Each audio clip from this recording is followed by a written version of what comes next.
Hello, everybody, and welcome to round 12 of Grand Prix Chicago. I'm Brian David Marshall. I'm joined by the one and only Ben Sack, and we are watching Harry Corvesi on your left playing against Yuta Takahashi. I believe Yuta is on, well, he's on Mono Mutavault, is what he's on. Uh, Harry Corvesi obviously playing blue-white control, could be playing Esper, but I think most of the people who had control opted for blue-white this week. Right, right.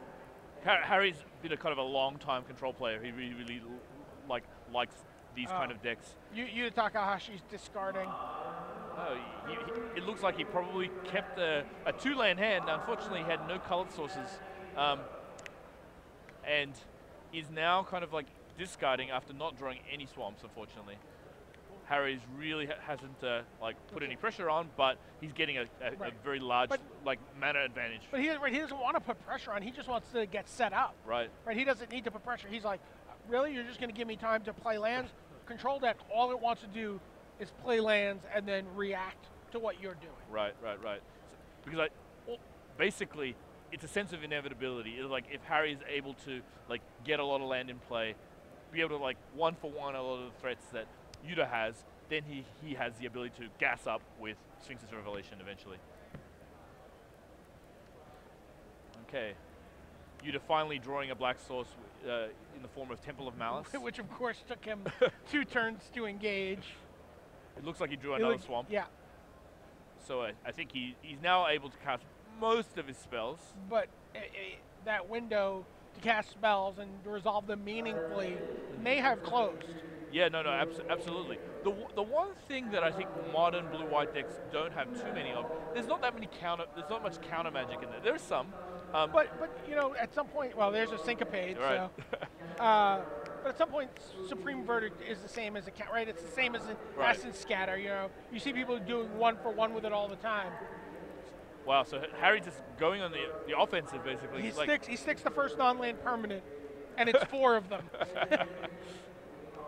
Oh wow, there you go. So you'd have had the answer, but there's still 3 soldiers left behind. The flavorful storyline honored hero's downfall for Elspeth. Now she's joined Erebos in Nyx. Oh, and then has another one. And then Yuta has had enough. Fine. I think that Yuta realized that even if the game could have probably gone on a few more turns, but he really just was too far behind. Yeah. Let's see if we can have a quick look in for Padcock so that we can see some of that aggro deck. But this is a classic matchup. This is mono black versus blue white. Which side of it do you think you prefer to be on? I honestly kind of like the blue white. I kind of like that ability to sweep. I like sweeping the board, being able to deal with some, detention sphere, your underworld connections, just out card draw you. I mean, obviously there's some. I mean, it looks really good there when your opponent doesn't do anything for a few turns. But I just like the ability for that deck to just inexorably take over the game. Your opponent's discarding cards to that pack rat, and you're just like, okay, Supreme Verdict. What about after sideboarding? Usually, in addition to the Thought Seizers, the mono black decks will bring in Duress and. Hey, dude, you're sitting in the expert seat. You tell me. Well, I actually prefer to be the mono black deck because you can be a bit more proactive. I think blue white does actually pretty well in game 1 because you kind of have too many creatures, maybe a little bit too much creature removal to fight through the blue white deck. But I think that the mono black deck after sideboarding really rips your opponent's blue white hand to shreds, and then basically sets up a underworld connections and then pulls ahead. That being said, if your opponent can deal with the underworld connections effectively, they can get off 1 or 2 Sphinx's Revelations. That's the way the path to win. You can't discard cards out of the deck. I mean, so really that's how it works there. Yuta, one of the kind of the hot players from Japan at the moment. Yeah, absolutely. Just a terrific player, really known more for his play with fairies. The old extended. Old standard. Playing fairies. Quite masterfully and doing really well on the GP circuit. So I mean, there used to be a time where like Japan used to be the powerhouse. Every good deck came out of it. Like Player of the Year after Player of the Year came from Japan. Like what is accounted for kind of like the lull, and now do we see a resurgence coming back? I definitely think we see a resurgence coming back, and I think the whole sort of pendulum for that comes from super teams, right? There was a time where just like the super team in general kind of fell apart in the middle of the 2000s. A lot of American players, a lot of top American players, weren't playing Magic as much anymore, you know, and there were a couple of pockets of really dedicated Japanese players, depending on where you lived in Japan. If you lived near, you know, Imamoto, or I'm sorry, not Imamoto. You know, Fujita. Yep. You know, you were in the Fujita school, or you were in the Last Emperor school. You know, there was, you know, there were these pockets where these guys were, you know, coalescing really great players. They were traveling to events together, and they were, you know, essentially the Japanese community was a super team. Right, but now like Tomohiro Saito, he's trying to create his own super team. He's the Professor X Yeah. of Japan now, like trying to get a lot of the younger players. Right, that's the pendulum I see swinging back. You know, you certainly saw like in the, you know, obviously the last 5 or 6 years it's been all American, North American super teams. You know, we've seen the Europeans getting in on that, but really like, and that those became the dominant players on the Pro Tour, right? The Channel Fireballs, the Pantheons. You know, I definitely see Saito saying like, look, we need to muscle up here. Right. Right, we're falling behind. And it's the same thing, you know, that we saw a couple years ago out of France, right? France was once one of the powerhouse Magic nations, and Ralph Levy was like, this is no good. Yeah. This is not acceptable for this country and for this, you know, even the, you know, the surrounding area. It was really funny, like before kind of the current resurgence of like French Magic, Ralph Levy predicted this. He basically said we have a lot of young players like that were up and comers and that no one really knew anything about, like the Dezanis, the Pierre Dargens, and he said we're going to be strong within 1 year. It's like maybe under 1 year. So they did poorly for a while. They got a lot of high round draft picks. They promoted them. Yeah, no, and then like, you know, France is the Houston Astros of Magic. I don't want to call them that, but that I think that like France really had just a banner year, like winning the Magic World Cup, and then like having a Pro Tour winner, like a dominant Pro Tour and someone who's essentially one of the only people in the race for a Player of the Year. Yeah. You know, as far as Japan though, you know, you still have Shuhei and Yuya and Mahara and those guys all playing. You know, Saito becoming very active again, playing. You know, really one of the dominant deck builders quietly for the last 2 years. You know, just through social media. Yeah, no. One of the most impressive things is him like just posting every deck on Twitter. He's like, I'm playing the deck. Also on Twitter, people yelling at us, these guys are playing Magic already. Okay, so Yuta's able to stick a connections, but...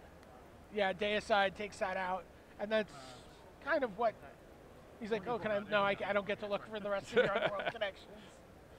It's not a god? Or he was probably saying exile, right? And that's huge, right? That's huge in this matchup. So you see the Thoughtseize, which you were talking about as being an essential card. That ability to just sort of pinpoint, take apart a hand. So it looks like he's deciding whether he wants to play like a Spectre or a Underworld Connections, and it kind of like depends on what he thinks is in like Harry's hand. But he has a Thoughtseize as well, doesn't he? So can't you? If he Thoughtseizes, he basically taps down, and so he can't draw a card with his like with his connections, and so he really wants to be able to like play the connections, draw cards. So even if it gets removed, it can go 1 for 1. It can go 2 for 1. Right. Supreme Verdict, just 1 for 1s, which we were talking about. He adds some scatters. Right. I mean, and the Night Vale Spectre. That's totally fine, because what it basically allows is it forces Harry to tap out, gives him the opening to play the connections. Connections just like, and there you go. And that's the sequence here. Yeah. He plays Underworld Connections, draws a card, Thoughtseizes. I mean, he's got quite a selection here. Yeah, there's like really powerful cards like Aetherling, Elspeth, but basically takes the card that can be cast like the next turn. The card you're going to play next turn. Right, right. And I'll worry about everything else later. I actually suspect that he might have another discard spell just to deal with the Aetherling, because Aetherling is actually a pretty big threat in the mono black deck cannot deal with it. Right, but I think he knows that the next card is going to be Jace, Architect of Thought, and it's just like, okay, I can actually kind of blank his entire next turn if I just take this card right now. Right. So Scryland from Harry, and then and he's also got a Hero's Downfall. Should the Elspeth come down? Yeah, it looks like he's well prepared for the Elspeth, and I think he has another Thoughtseize to deal with the Aetherling. He does. It really, like now. He drew a. Is it a rapid hybridization? That looks like it, yeah. Right, so that's an unusual card to bring in, against. I think it gives him an easy answer against Spectre. It gives him an easy answer against Demon. I saw Adrian also playing Cyclonic Rift against a burn deck. Right. Where it's not something that was going to let him. He had no big advantage to the Cyclonic, and it was obviously what, I just want cards on turn 2 that will let me bounce a Fire Drinker Satyr, bounce a Chandra's Phoenix, and just stall a turn. And I think Rapid Hybridization is just I just want a quick way to deal with a Pack Rat. Yeah, and I think it really kind of shows what the blue-white deck is trying to do. The blue-white deck, it will win the late game. It will, as long as it gets to that turn. Interestingly, he took the Elspeth and left Aetherling. So, really, I'm not sure exactly the plan that Yuta is on, because he does have the downfall for the Elspeth, but maybe he basically is predicting, because Harry hasn't shown any other blue mana, so he unless he draws another blue source, he actually can't protect his Aetherling, and maybe he thinks he can buy enough time, in the interim, if he doesn't have the Elspeth. Right. But he needs to draw another land to play. He needs another land to play it, and then still another land on top of that to protect it. That's right. And it has to be blue. I mean, if it's not blue, he leaves himself open to all the removal spells. And funnily enough, it could be just a little bit of a bluff. If your opponent leaves you with a card that you think they shouldn't leave you with, does it mean that they've got it covered, or does it mean something else? Well, you know what? A lot of that goes to the power of the player. Right. If it was some guy Harry's never heard of who does that, Harry might have a different reaction. But he knows Yuta Takahashi's a Grand Prix winner. He knows he's just an incredibly formidable, constructed player. So he's thinking. Yeah, that's right. So even if he draws the second blue, is Harry likely to just play the Aetherling in the face of an opponent who just left it in his hand? I mean, what could it be his strategy that makes sense, that it's okay for him to have Aetherling, but not okay for him to have Elspeth? So Yuta decides to essentially he's going aggressive with the Pack Rat, but he knows that the Rapid Hybridization is in his hand, so. A nostalgic Fairies token for Yuta Takahashi. I'm sure that Fairies token has done lethal damage many times. It looks a little bit bent on the side. I really think it's seen. It's doing the Johnny Manziel money finger thing. It's yeah. So that Fairies represented a 3/3 Frog Lizard, not actually a 1/1 Fairy. Yeah, here we go. And now it's a Enchantment Centaur. We're getting closer. It's at least the same size. Well, you can never tell with Rapid Hybridization. You really want to do the slow cook method. Does it taste like chicken? Yeah, obviously. So actually, he did have another Thoughtseize. Yeah, 14. Yuta Takahashi at 14, and that was 6 points of life. Is just to completely dismantle Harry Corvasi's hand. Yeah. So Harry plays a demon, but it's answered basically immediately with the Detention Sphere. But Yuta is in complete control, really, drawing 2 cards a turn on a relatively safe life total, and can be doing 5 damage a turn now. Yeah, I mean 7. He's got 2 Mutavault, starting next turn. A Mutavault of Harry's own. But really, Harry does not have a lot of time left. Probably has maybe 2 turns. Okay, so I think Harry's going to try and block, but actually he'll have that card killed. Yeah, with just Hero's Downfall. Basically bringing Harry down to 3. So Yep. It has lethal. You, Okay. you just like, I still have these 2 Mutavaults, just in case 2 Mutavaults. Yeah. It's easy to do. Still had all these when they're on the table. Yeah. Right. So Yuta like evens the score at 1-1. So And that's what the way you describe this matchup playing out. You're just like, just pinpoint hand destruction, good removal that you get to deploy with almost perfect information, and just mop up with the last creature standing. yeah, I mean, I think blue white is the favorite on game 1. And I think that mono black is the favorite game 2 and 3. But that being said, there's so much play because of the discard spells, the chosen discard spells. So you have to make the choice of like, what am I taking away from my opponent to like forward my own strategy. And the blue white deck has the if Harry had like top decked something like Sphinx's Revelation, he's back into the game. He's like buys himself maybe a turn or 2 like life wise, and probably something in the order of like 4 or 5 or 6 cards. So this is a game of kind of haymakers in some cases.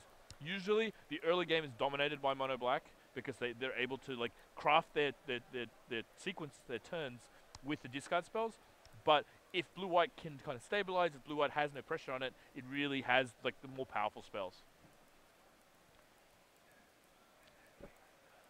Harry is also no slouch. He's done very well at the Grand Prix circuit. Who does Harry play with? Harry plays in the northeast area.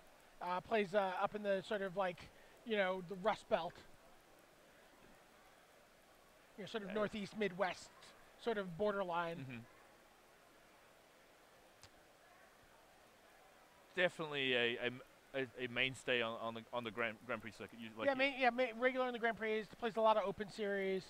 Just has done very well for himself over the last couple years. Been kind of like bouncing back and forth on the Pro Tour. Kind of like on the Calcano, the Calcano train, where you're running alongside the train. Every now and then you jump back up on it. So, some guy like steps on your fingers, you fall off. I think it's actually really, really almost inspiring watching the Calcano train. Like, absolutely. It's more like a roller coaster. Yeah. Because there's ups and downs. I mean, Christian has had really, really great finishes, and then kind of like, sometimes a little bit of a desert in the middle, and then he'll have like a top 8 of a Grand Prix, or like he had a top 16 of a PT, the beginning of the year. All right, here's our upcoming webcast. Both of us are going to be at Grand Prix Washington D.C. next week. I'm doing coverage. Ben's playing. Yes, I mean I love playing like as much Magic as I can get my hands on. I've taken a break for this tournament, but like I really, really want to play like some Sealed and Draft next week. Do you think you could talk to someone about getting a feature match? Nope. Oh, whoa. Nope. Nope. Look, come on. I mean, we'll get you. We'll get you on camera early. Probably a round 3 like non-camera match, but no one cares. The coverage reporter feature match. Oh yeah, absolutely. I've gotten a few of those in my day. Yeah. Tim Ayton always used to get mad at me in the early days. When I started doing coverage, it'd be like, oh, round 2. Tim Ayton's playing. we'll cover Tim. But also in Europe, another Grand Prix with the same format. Yeah, but both Theros Block Sealed Grand Prix Milan.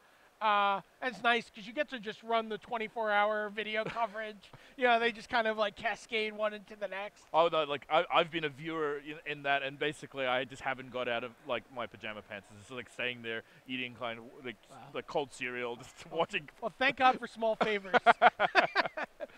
Grand Prix Boston Worcester, last Grand Prix before Pro Tour Magic 2015 in Portland. That's going to be a huge event. Pro Tour Magic 2015, obviously a huge event. But we have an event at hand we have to deal with. Harry Corvesi, a pair of temples. Yep. To start things off. Looks like he has a pretty good mana draw. I love starting the game with temples here because it's not like you actually have that many like cards to deploy early.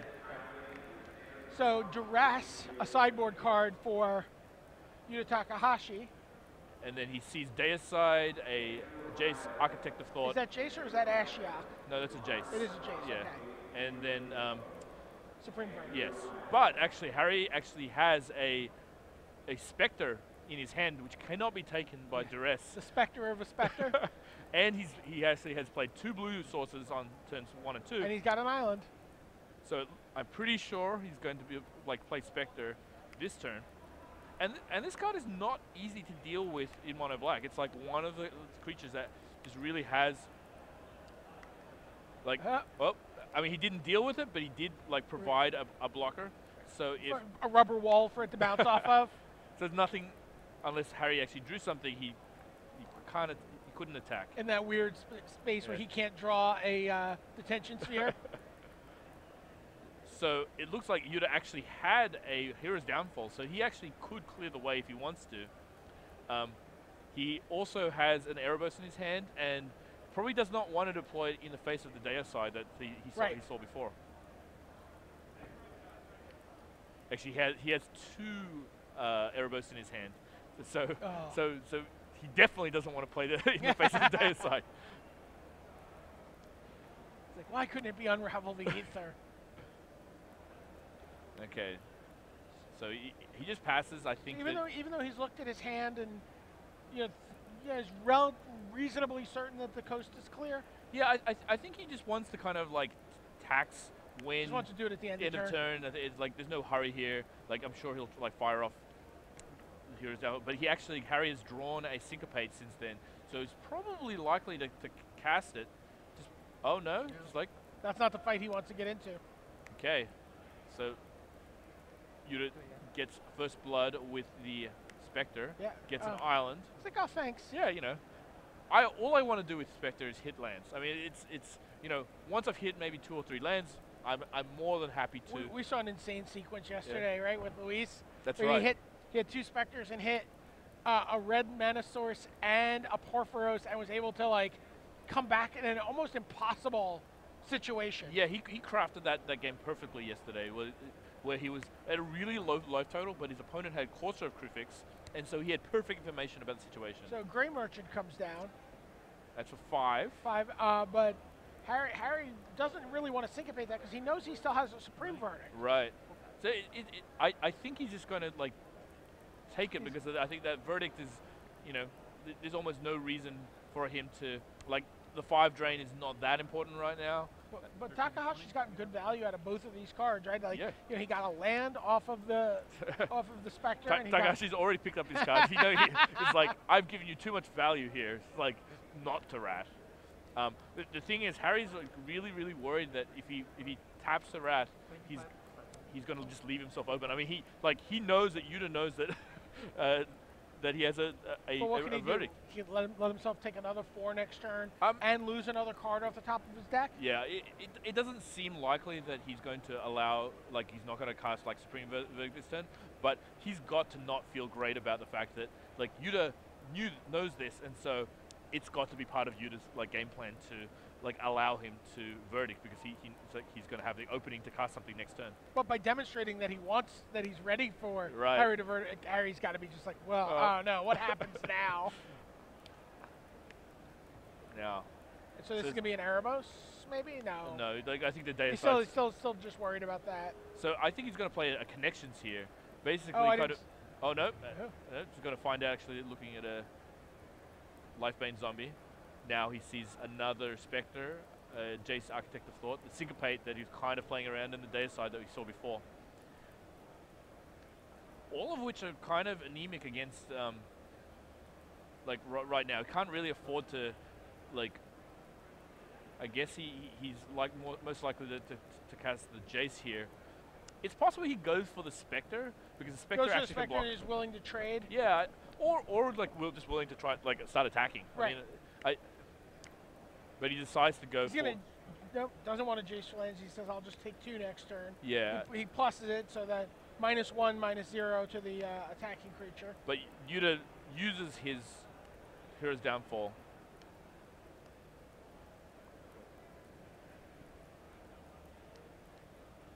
I think he's just in the awkward spot of having 2 Erebos in his hand. And yeah.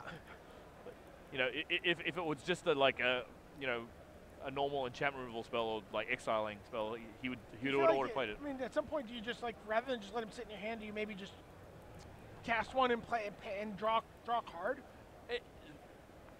the 2-for-1 problem is too big because like the one as long as he gets one discard spell, but you're also getting virtually 2 for 2. You know, you're nothing's happening. Well, you're not playing those cards; they're dead in your hand.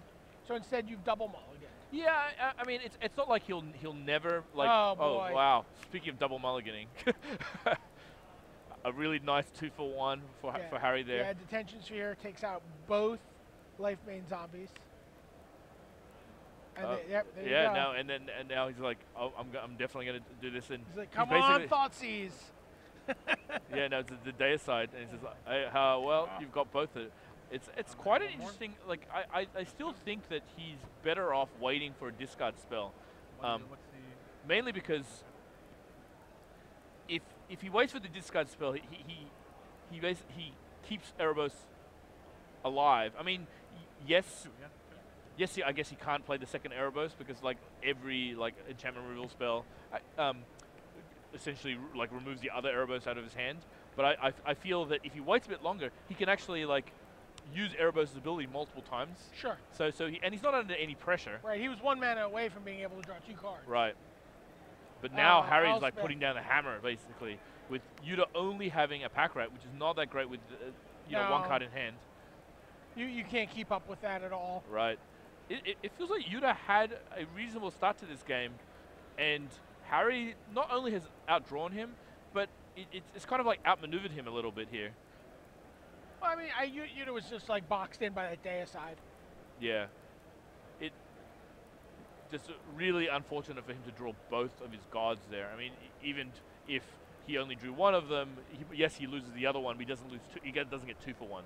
In fact, he gets kind of like he almost 2 for 1s his opponent because he can draw a card with it. So now Yuta. Right, you don't care so much about having it ripped out of your deck, but right. ripped out of your hand is just like the worst. The thing I hate worse is losing value. Yeah. And whenever Deicide gets value, it feels like something went wrong because it's like there's only 15 gods. There's only 1 in my deck, 1 type in my deck. Why me? If someone asks you if you're a god, what do you say? You say yes. It's a well-known fact. Not in this case because you'll get Deicide. Doesn't matter. Them's is the rules. No. See the players confirming life totals. No damage. Sorry, I think they're just reconfirming. I think 11:23. I would believe Yuta over Harry here just based on handwriting and grouping. that's fair. But I think, you know, Harry, the difference between like, you know, 24 and 23 right now probably doesn't make that much difference. These decks almost win on inevitability rather than anything else. Right. Harry playing a Temple. And Harry's still holding that long ago Syncopate, right? Right. No, I think he's got this game covered pretty well because of the Syncopate. I mean, he did get the pack rat through.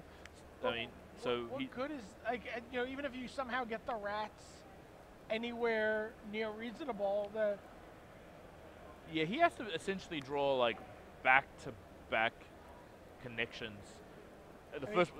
Back-to-back because he has to get the first one syncopated. But right now, so Yuta has 1 card in hand or 2? Yeah, one. So if he has 1 card in hand, can't you put 3 tokens in front of 1 rat and 2 tokens in front of the other rat? Does he? So he actually has another card in hand, so he can make them all 3/3, and then he has. He does have Mutavault. Yeah. So really, now Harry's still blocking in a certain way because he almost wants to like put Yuta in the bind of having to do it rather than just having the choice. Just like, okay, I'm going to force you to basically put more like to discard your last card because it could have been a good card. As it turns out, he loses his guys now. I might have gone 4-2 there then. Yeah, it is interesting that he only went kind of 3-1 because like that extra 1 soldier isn't doing too much. Oh boy! He's like, yeah, you win. Fine. Yuta wasting no time in like packing his cards, like barely shaking his handshake. Just like, you know, Harry drew extremely well, kind of like to really nullify every one of the threats that Yuta had You just did not have had one duress as discard. Wasn't able to really effectively stymie like Harry's strategy. So Harry moves on to 11-1. Yuta moves to 10-2. Great run by him. Yeah, no, absolutely. I mean, there's 15 rounds here, so we're looking at. We're halfway through. We're halfway through the day 2 Swiss rounds.